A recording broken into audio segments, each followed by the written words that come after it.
You're not hovering, you're just checking in. You're not rewriting it, you're cleaning it up. Or you jump on email threads that don't actually need you. You don't think you're micromanaging, but I think your team would tell you different.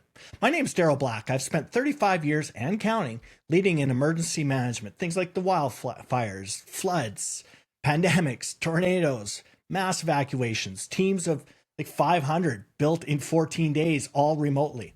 Really high stakes decisions made without me in the room. So in this video, I'm going to show you exactly why micromanagement is way more toxic than most leaders realize in business as well. And the fourth one actually has nothing to do with your team at all. It stings a little bit, to be honest. And the framework that actually ends it for good.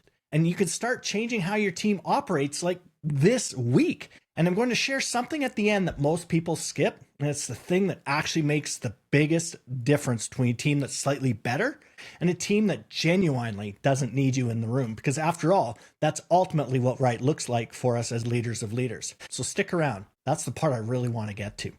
And I want to tell you about an event in Northern Alberta, a large municipality in 2016. It was the largest wildfire evacuation in Canadian history, 88,000 residents out of their homes in a series of hours. And then we had to bring them all back. I was leading the reentry operation. Now, leading is easy to do when you're surrounded by amazing people. And one of the senior leaders that I was working with was my deputy, my second in command in emergency management language, your VP, named Kath. She was super sharp. And she's experienced and completely capable. And I kept showing up where she was working. And I'd be asking questions that honestly, she didn't need me to ask and suggesting things that, my goodness, she had already thought of. She is super smart. And I was checking in when, frankly, she already had it handled. I wasn't leading. I was in the way, full stop. I get it. And I knew it, but I just couldn't stop. And in fact, I realized that the higher my stress level was, the more my desire to want to control and meddle and micromanage. And if that feels familiar, keep watching because I have got you. There are 4 reasons why micromanagement absolutely kills your team. And the first reason is it kills autonomy. That's the first one.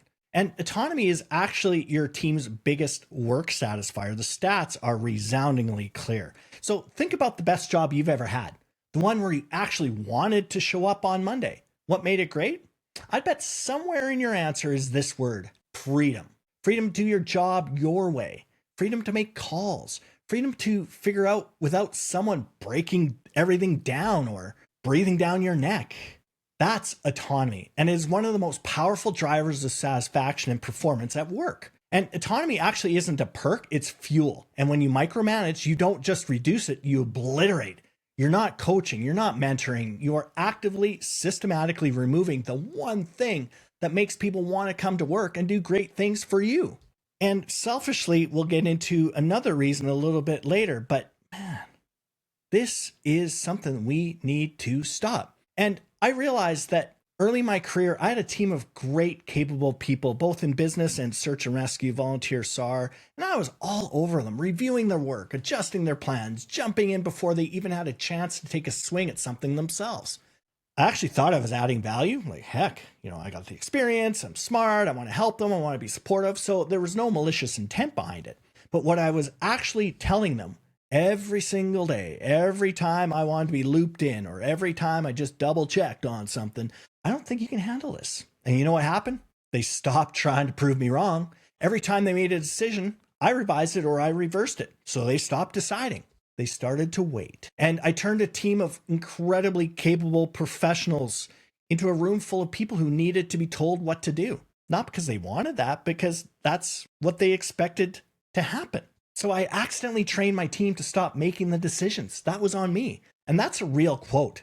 And that's from a real leader reflecting on exactly this myself. And this has been reflected in the thousands of leaders that I've worked with around the world. And honestly, as I said, that was on me. That wasn't on them. And the moment you micromanage the autonomy away, you've taken your team off the road. That's what happens to your team. But reason number 2, now this one hits a little differently because it's not about them. It's about you as a leader. And the most powerful thing that you have. Micromanagement destroys your most powerful source of influence. There are 5 of them.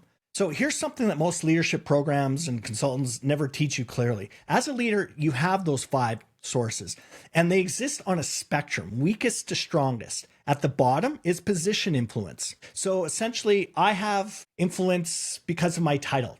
That's just by default. I'm the boss, and that's the floor. Sadly, it's the most fragile kind, and I say sadly because it's one that folks really lean on, especially when it's combined with another one that I'll be talking about in a second. So once you're not their boss anymore, that influence is gone. She gone, right? So as soon as you don't have that position, that's not leadership. The second source of influence is fear or coercion. So I can create friction. I can punish you. Most leaders lean on this way more than they should, and everyone can certainly feel it, right?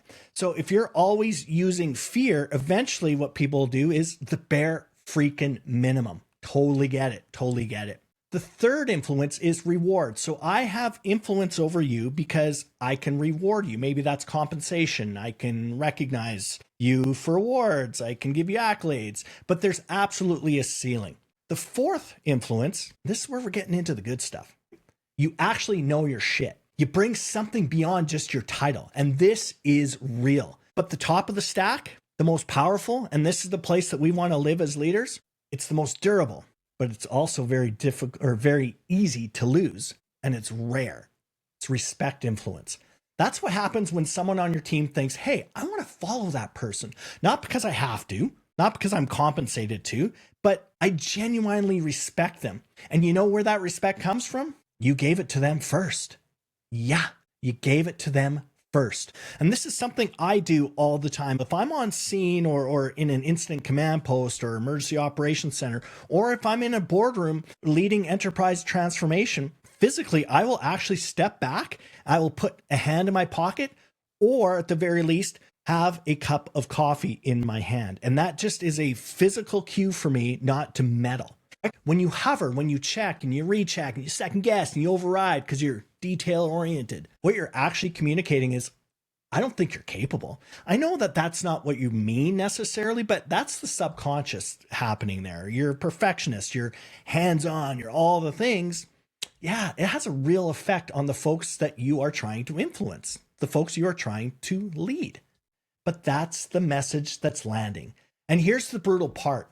Once that respect influence erodes, it doesn't just go to zero, it actually goes negative. Now people are working despite you. You have a compliant team, not a committed team. And it's every time you hover, you're making a withdrawal from the respect account, just like a bank account, right? There will be times that you'll need to withdraw. It's not just about adding into that bank account of credibility and trust and all those things. Well, guess what? Leadership sucks sometimes, and you have to make some difficult decisions. So sometimes you have to withdraw from that bank. And what you're essentially doing is making a withdrawal from the respect account. And that account is a lot harder to rebuild than it is to drain. Stick with me here, because after we get through all 4 of these, I'm going to give you the framework that addresses every single one of them. And it's going to blow your mind. And the diagnostic at the end of that framework is exactly what makes it stick long term and helps you as a leader of leaders. But reason number 3, this one explains why you are completely exhausted at the end of every single day, despite working flat out. You see, micromanagement is eating your day, and you probably don't even see it happening. How often do you get to the end of the day completely exhausted? Nothing on your actual to-do list got done, and you're not even sure where the time went. Then you come home, you don't have time to go to your kid's baseball practice or be present at home or do anything else after supper. So do an honest audit. How much of your day did you spend in other people's work? Reviewing things that didn't need you to review. Answering questions your team actually should be empowered to answer themselves. Like, that's what they get paid for, right? How many times did you jump into a thread or adjust deliverables or correct approaches that would have been fine, honestly, if you'd just let them run? That, my friends, is micromanagement masquerading as leadership. And it is a full-time job. In disaster response, we have a concept. The leader who is doing the work is not actually leading. If a leader is down in the weeds and they're fixing pumps or, they're on the front lines, they're not actually leading. They don't have that strategic view right now. If I'm on the ground moving barriers, I'm not commanding. And I've just made myself a very busy individual contributor, but not a leader. Same thing for enterprise transformation as a project manager. I'm not in there doing the code. I'm not in there doing the process mapping necessarily, or the budget and finance, all of the things. There are experts that do that, and they do it really, really well. So I should be focusing on things above my pay grade, the big decisions, the escalations, the strategic pivots. Those are getting dropped because you're in the weeds, and you wonder why you're exhausted, why you're always behind on real work, why strategic priorities keep slipping, if you even know what those are. Let's face it, folks, it's not because you don't have time. It's because you're spending your time doing other people's jobs while yours goes undone. And micromanagement doesn't just cost your team. It costs you. It costs your energy, your time. And every hour you spend hovering is an hour you're not leading. And you'll feel that at the end of every single day. I get it. And none of that, not the autonomy, not the respect, not the time, none of it is as uncomfortable as reason number 4. And it has nothing to do with your team. It's entirely about you. And it stings a bit. It's selfish. And that's the one that hurts. And this is the one nobody wants to sit with. Micromanagement at its core is not about your team. It's about you. It's about managing your own anxiety, your own fears that something will go wrong and reflect on you, your own discomfort with uncertainty. It's a coping mechanism, to be frank, dressed up as leadership, dressed up as support. And I get it. I totally get it. I've been there. But when you're under stress, an area that I know an awful lot about, there's a powerful psychological pull towards control. And I talked about it a little bit earlier in this episode and in this video. The brain wants predictability. It wants to feel like things are well in hand, homeostasis. Micromanagement gives you that feeling. It gives you that hit, even when it's doing real damage. But here's the harsh truth, folks. You are putting your team through everything we just talked about. Loss of autonomy, eroded trust, time wasted on both sides so that you can feel better. That's not leadership. That's the opposite of it. And here's a story I actually don't love telling, but I tell it because it matters. So after the experience that I just talked about, after all those moments of showing up where I wasn't needed, I changed something because I realized that it had a dire impact on the folks that I support. So at the start of every deployment, at the start of every project, even at the start of every coaching engagement, I sit down with the team and I tell them something most leaders never say out loud. Here are my stress triggers, and here's what micromanagement looks like on me. And if you see me doing it, I expect you to respectfully call it out. I give them explicit permission to hold me accountable. So fast forward, different deployment 2 years ago. Wildfire response, very similar. I delegated leadership to a wonderful gentleman named Michael. And so I was in charge of the section or the department or the business unit. And I knew that I had to step away for a couple hours to deal with something off site. I had to make a lot of phone calls and things like that. So I knew I wouldn't be, coming and going. And Mike, super capable person, right? Super capable. And he was ready and he was on board and he had the call fully. And so I told everyone, okay, folks, I had to step out for a bit. Mike has the con. Life is good. So I go away, gone for, my couple hours or something. I wasn't quite done, but I jumped back into the room and I became a seagull manager. So what's a seagull manager? So it's somebody that walks in, has no context, shits, and then leaves, right? That's what I essentially did. I walked in, I meddled, and then I left. So that's when this happened. Michael stops. He looks at me and said, hey, in front of the whole team, Daryl, a word, please. I knew it right away. And I loved it. I got a little smirk, not because it was funny, but I was like, yep, awesome. Yep, called me out on it. Walked out, sat down at a little table. Said, Daryl, I think we have a chain of command problem. There was dead silence. He was absolutely right. And he could say that because I told him to. So I went back into the room, I apologized, and right there, and then I walked out, and Michael stayed in command. No harm, no foul. And that story only works because I built the culture first. I had created a team ethos and an expectation first. And I told my team about my triggers before the pressure hit.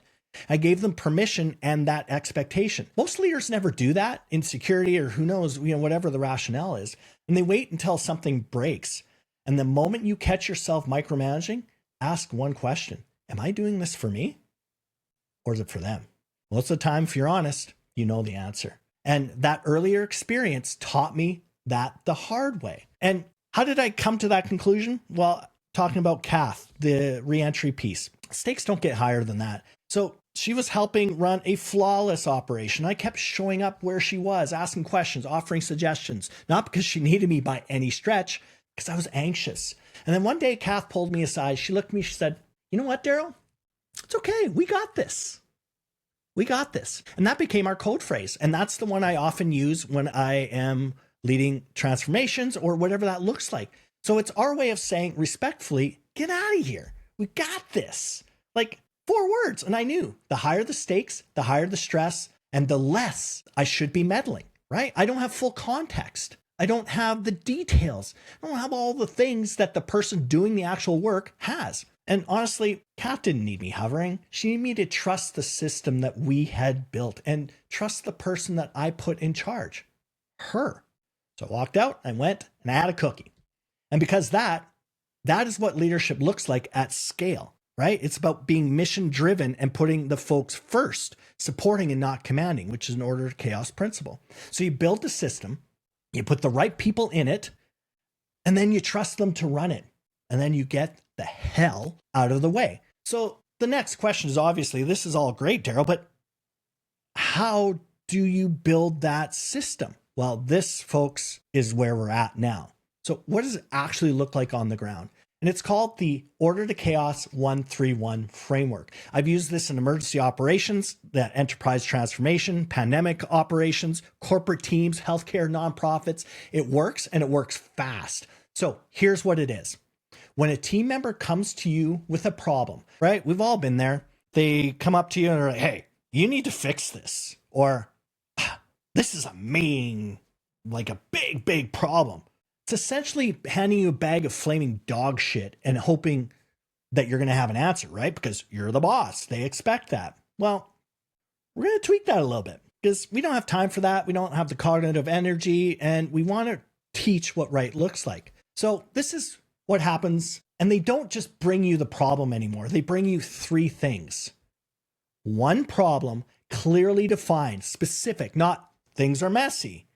They impact, like they discuss the impact of it. Why does it matter? Like scope it out a bit. And it's the one actual problem. And then 3 options. This is where some of the heavy lifting is. They've done the thinking. 3 ways to solve it with pros and cons of each. And honestly, pro tip, one of them could be the cost of doing nothing, but don't tell them that.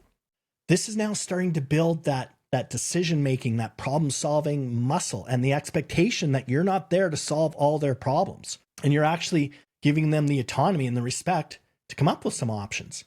So problem, 3 options. And then the last one is a recommendation. So their best call with their reasoning, their rationale. 1, 3, 1. That's it. Now, when they come to you, you're not solving anything. You're reviewing work they already did.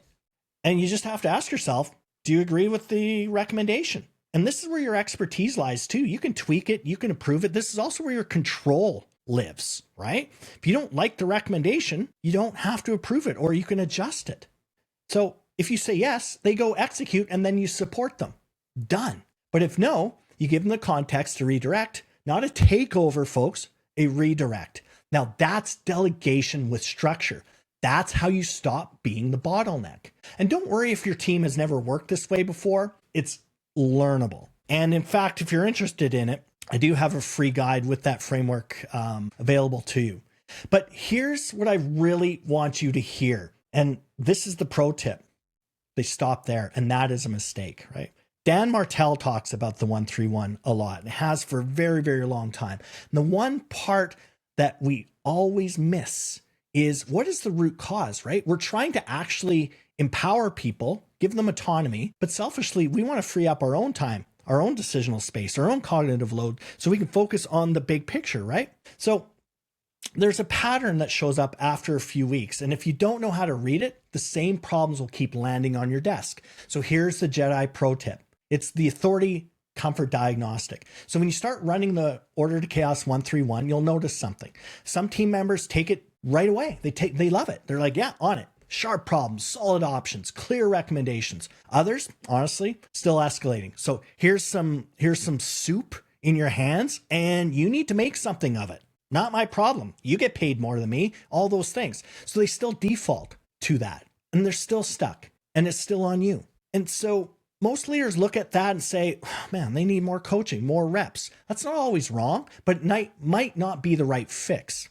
Here's what I learned running teams through the pandemic response with a team that I had never worked with. And they were looking for me early days to make a lot of decisions, right? Like whether it be something like, where are we going to put the porta potties? I don't know. That's 2,000 kilometers away. Like you're there. So I started to ask two questions because I was getting bombarded and frankly, I was exhausted. So two questions are, does this person have the authority to make this decision, right? So that's the Jedi question. Does this person have the authority to make this decision? If not, then give it to them, right? Do they actually have the mandate explicitly in their role in writing, right? So you're looking at what are the policies? What are the job descriptions? What are the regulations? All of the things. So that is the authority around it. The second question is a little more subtle and more of the human part. So if they already have the authority, are they comfortable or feeling safe using that authority, right? Because that's different. Those are two different problems. Person that doesn't have the authority, that's a structural fix. You need to clarify that mandate, redefine roles, give the authority explicitly. Now, a person who has the authority but isn't comfortable or having, the psychological safety, that's a confidence problem and that's a support problem. So now that requires coaching, exposure, and psychological safety. Same symptom, right? But two completely different treatments. If you don't know which one you're dealing with, you'll coach someone who needs a mandate or restructure someone who it doesn't matter. They just need the confidence and you'll wonder why nothing sticks. So again, I call this the authority comfort diagnostic. Run it right after you implement the 131. And that's what really stops your problems from recurring. This is what builds a genuinely autonomous team. This is what gets you out from under the overwhelm for good. And nobody else is talking about this. That's why I saved it for the end. So listen, micromanagement, it's not a character flaw. It's actually a signal. And here's what I know to be true. You can't fight complexity with more complexity. Been there, done that, have the t-shirt. You need to build systems and cultures that execute through complexity and pressure without you in the room. That's what the Order to Chaos 131 does. That's what the Authority Comfort Diagnostic does. So like I said, you can grab the framework, DM me, link down below, I'll send it to you. And if this video landed for you, subscribe. I put out new content every week on leadership systems, high-performing teams, and building cultures that execute. If you want to go deeper on building teams that don't need you in the room, I've got more material. Every day I'm dropping a short at least. I'm Daryl Black, Order of Chaos Method. Take care of yourselves.